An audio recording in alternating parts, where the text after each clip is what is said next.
Patuloy na umiinit ang sagutan ni Congressman Marcoleta at ni Mayor Magalong ng Baguio. Nagumpisa o nag-ugat ang bagay na to sa naging speech ni Mayor Magalong diyan sa PNP ukol sa sinasabing korupsyon na walang humpay sa ating gobyerno. Isang bagay na sinagot naman ni Congressman Marcoleta at tinatanong kung sadya nga bang malinis ang kanyang panunungkulan. Nagkaroon ng samot-saring batuhan ng mga salita sa bawat magkabilang panig na nauwi sa "wag pakialaman ng Baguio" at sagot naman ng kabila, "hindi mo pag-aari yan."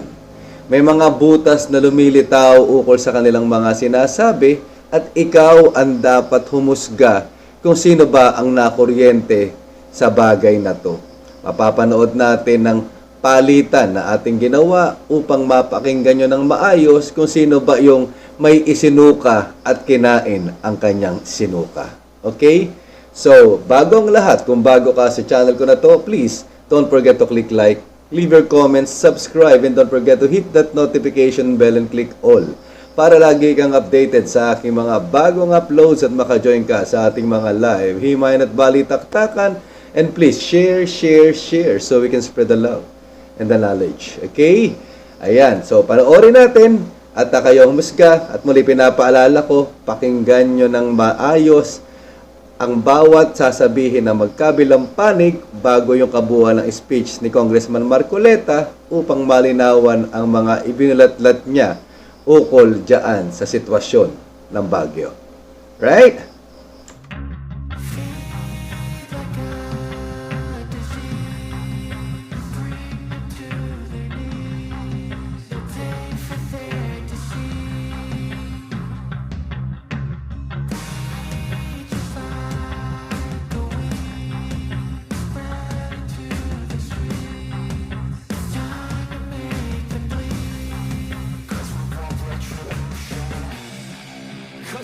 Retribution. Oh yeah, we want retribution. Oh yeah, we want retribution. Are we not going to ask ourselves, is corruption now becoming a norm in government? Is good governance becoming an exception? Nakakalungkot na meron na nga silang tinatawag na porsyento sa bawat project. Hindi pa nagsawa. May porsyento na nga sila. Sila pa yung contractor. Hindi pa rin nagsawa. May porsyento na nga sila. Sila pa rin yung contractor. Sila pa rin yung supplier. Unfortunately, only few people raised this issue. Tayo sa Philippine National Police, I've been talking to your CESPO, Louis Makilan, and all the other RESPO. When they visited me 2 weeks ago, or that was about 3 weeks ago, we are willing to give or contribute a reasonable percentage of our pension plan or of our pension to national government to address this big issue. Pero nakakalungkot, nothing have we heard from our legislators that they are willing to give up their pork barrels. Kahit malang sana sabihin nila na bawasan niyo yung pork barrel, but nobody, for some reason, nobody would admit na meron pala silang pork barrel. But now that I am with local government, the fact remains that there is still pork barrel. Tayo, in the uniform service, both from the armed forces and from the Philippine National Police, we risk our life. We risk equality time with our family. And we're willing to give up a small amount of our pension just to help national government, just to address this huge deficit, just to address this big national debt. Hintayin natin kung anong sasabihin ng ating mga magigiting na legislators. Hintayin natin silang magsalita. Hopefully, one of them will come out in the open and tell us it is about time that legislators should also give a big contribution to address national government issue, especially on our financial debt. Big words, Madam Speaker. It is as if the good mayor of Baguio is, or would like to portray himself as the knight in shining armor, armed with a silver bullet to address corruption in this country. Hinamon ko po siya sa aking program, sabi ko, if you're listening, Mayor Magalong, okay naman po yung contribution ng inyong pension, kung gusto po ninyo.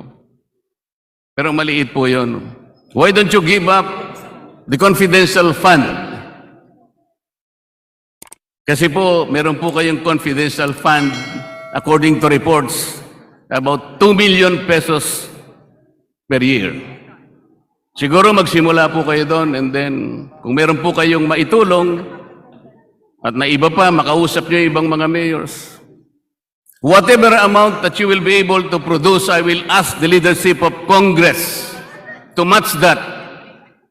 Maybe 5 times of the amount that you will be able to produce, so that we can address the problem of our national budget. Pero huwag kang magpaparatang. Do not point the accusing finger to the legislature. The legislature is much more greater than the sum total of its parts. Do not generalize. Bakit siya pumipiyok? Siguro nasaktan siya dahil hindi nakaporma yung kanyang kandidato para doon sa Beneco. Ay, nagtutulak doon. Siya rin ang nag-demand kasi natanggalin yung general manager doon na sinuportahan namin bilang MCO. Sinuportahan namin balang MCO kami. At alam mo, yung intelligence fund namin, ang intelligence fund ng confidential fund ng mayor, hindi ko po hinahawakan. Ang confidential po ng mayor is nasa peace and order po yan at nasa managed administration po yan ng Philippine National Police. Ng aking city director, Baguio City. Hindi ko po hinahawakan yan. Okay. Yung sugal ho, totoo naman. Yan. Ito naman, na may sugal, pasugalan sa Baguio. Ano? Pero wala po kaming tinatanggap dyan. At talaga hong pinagsasabihan ko yung ating Philippine National Police, sila naman ho talaga merong authority dyan para mag-operate laban sa kanila. Kaya hindi ho pasugalan yan ni Magalo.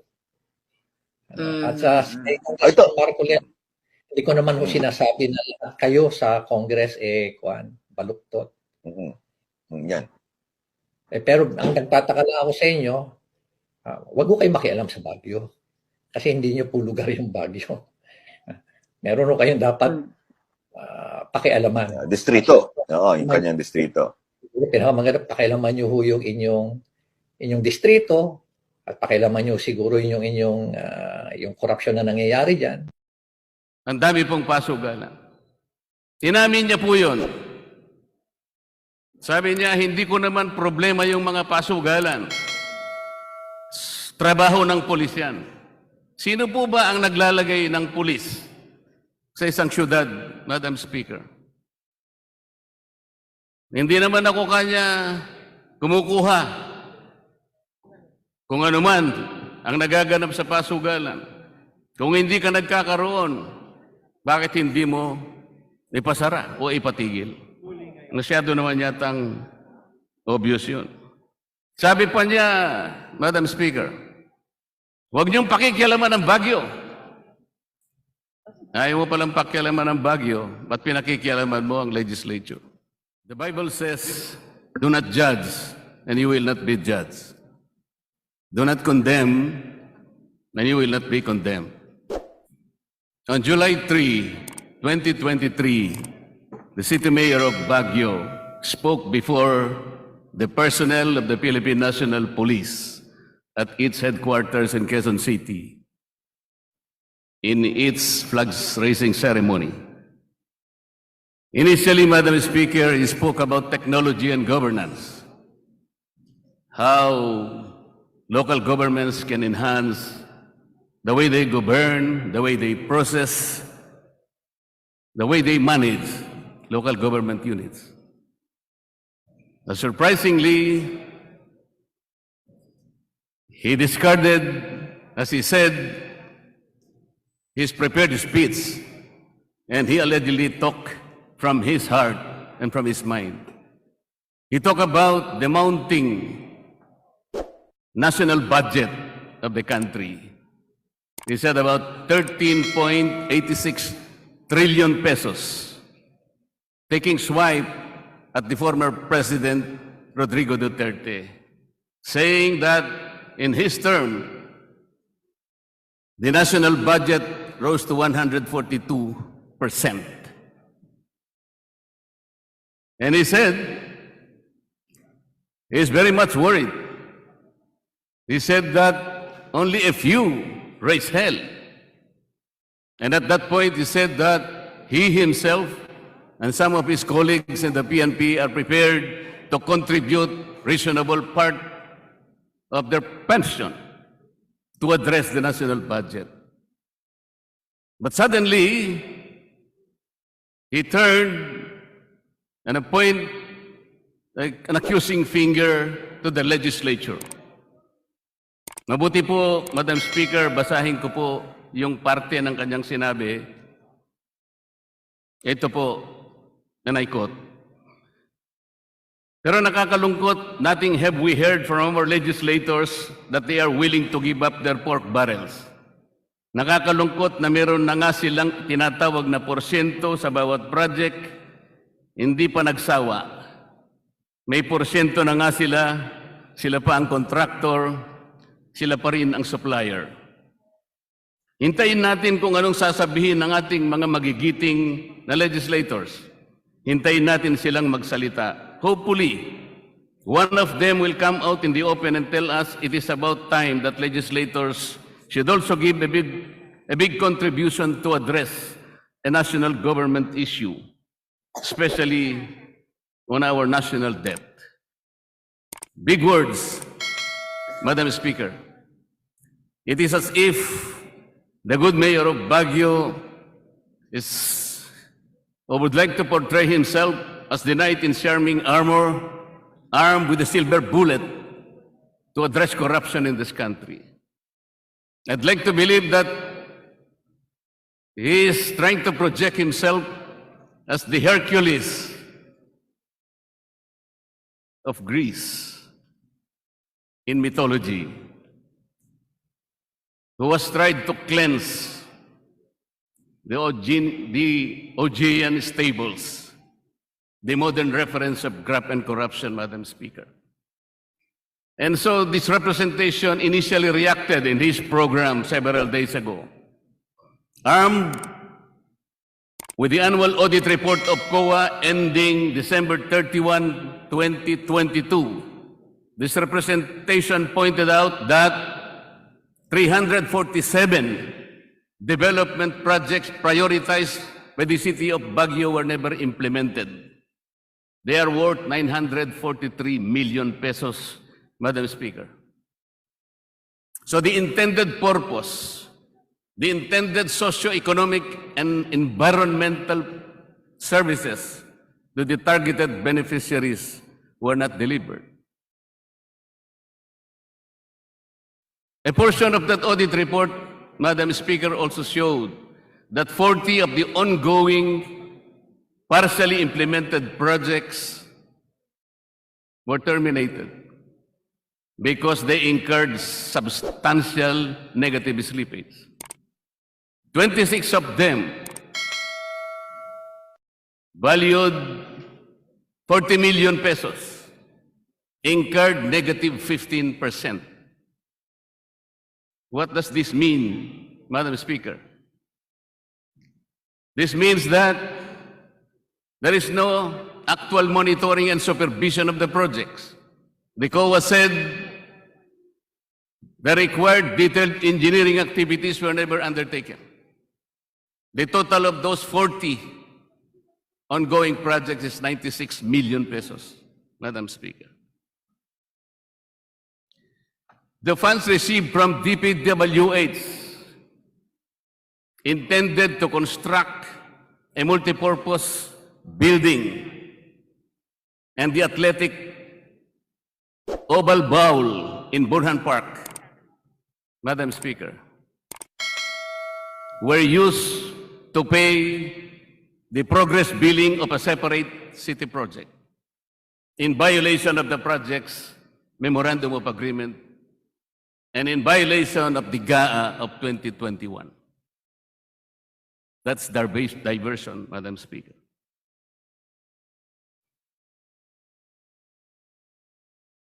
Madam Speaker, the accounts of the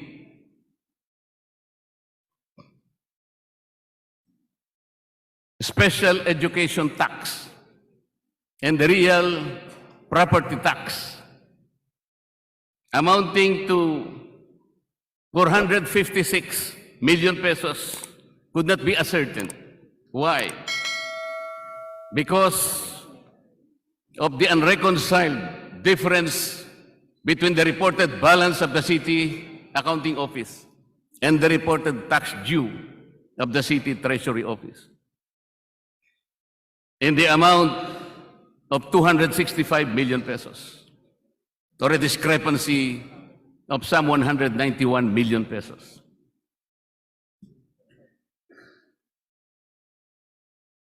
By December 31, 2022, the total unsettled notice of disallowances and charges, Madam Speaker, as audited by COA, totaled 235 million pesos.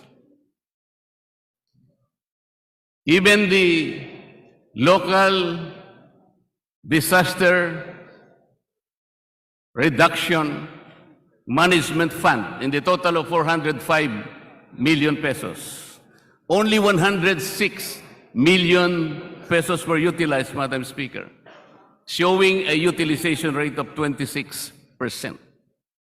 Why? Why do they have to withhold the services that are due to the constituents of Baguio? Why is it that COA was able to note a time deposit of the city of Baguio in the amount of 4.3 billion pesos? Bakit hindi po nila gastahin? This is supposed to mitigate the effects of the environment, to shield and protect the people of Baguio.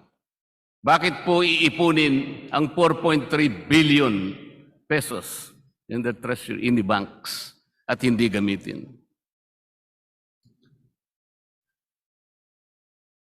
Hinamon ko po siya sa aking program, sabi ko, if you're listening, Mayor Magalong, okay naman po yung contribution ng inyong pension, kung gusto po ninyo.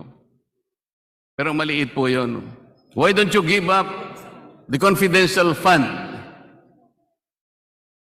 Kasi po, meron po kayong confidential fund, according to reports, about 2 million pesos per year. Siguro magsimula po kayo doon, and then kung meron po kayong maitulong at na iba pa, makausap nyo yung ibang mga mayors. Whatever amount that you will be able to produce, I will ask the leadership of Congress to match that, maybe 5 times of the amount that you will be able to produce, so that we can address the problem of our national budget. Pero huwag kang magpaparatang. Do not point the accusing finger to the legislature. The legislature is much more greater than the sum total of its parts. Do not generalize. With this qualified accounts of COA, Madam Speaker, the case of Mayor Magalong is like the pot telling the kettle black.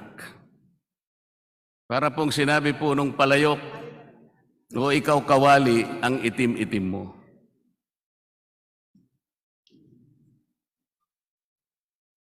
Nasabi ko rin po sa programa ko, Madam Speaker, na maraming illegal gambling dyan sa'yo. Doon lamang sa harap po ng City Hall, doon sa Otek Street, right at the tip of the nose of the mayor of Baguio City, meron pong pasugalan doon. In Dapay, in Ligarda area, doon sa Kayang Hilltop, in Magsaysay area, sa Buknawan, ang dami pong pasugalan. Inamin niya po yun. Sabi niya, hindi ko naman problema yung mga pasugalan. Trabaho ng pulis yan. Sino po ba ang naglalagay ng pulis sa isang syudad, Madam Speaker? Hindi naman ako kanya kumukuha kung ano man ang nagaganap sa pasugalan. Kung hindi ka nagkakaroon, bakit hindi mo ipasara o ipatigil? Masyado naman yatang obvious yun.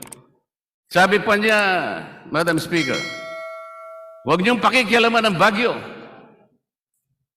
Ayaw mo palang pakialaman ng Baguio, ba't pinakikialaman mo ang legislature? Did he forget, Madam Speaker, that Congress, aside from legislative functions, meron po tayong dalawa pang natitirang functions. This is the power to conduct inquiry in aid of legislation, as well as the oversight function of Congress. Kaya po natin silang ipatawag. Wag po niyang sasabihin na wag pakialaman ang Baguio. Dahil hindi naman sa kanya ang Baguio.